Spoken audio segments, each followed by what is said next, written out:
నేను మీకు జ్ఞాపకం చేస్తాను. ఒక స్త్రీని పట్టుకొచ్చారు యేసుక్రీస్తు దగ్గర. ఇదిగో ఈమె వ్యభిచారం చేస్తుంటే పట్టుకున్నాం. ఇలాంటి వారిని రాళ్ళు తీసుకొని కొట్టి చంపమని ధర్మశాస్త్రం చెప్తుంది. మరి నువ్వేమంటావా అని అడుగుతున్నారు. ఎందుకు అడిగారో తెలుసా?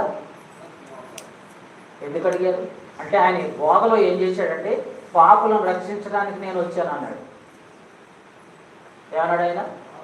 పాపులను రక్షించడానికి వచ్చానాడు. ఆహా, పాపం రక్షించడానికి వచ్చావా, చూస్తాను ఈ సంగతి ఏందో అని పాపం చేసిన స్త్రీని పట్టుకొచ్చారు.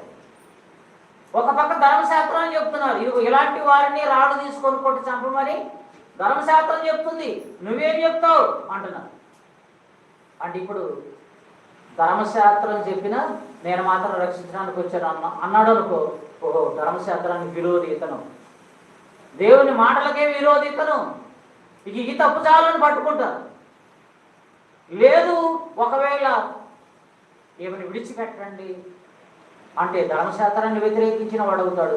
శిక్షించండి అని అంటే ఇప్పుడే చెప్పావుగా పాపం రక్షించడానికి వచ్చానని, మరి నువ్వు రక్షించేది ఎవరని అని మళ్ళా అడుగుతారు.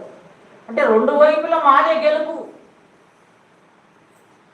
మేమే గెలుస్తాం, ఆయన ఓడిపోతాడు అన్నట్టుగా వాళ్ళు పదే పదే అడుగుతున్నారు.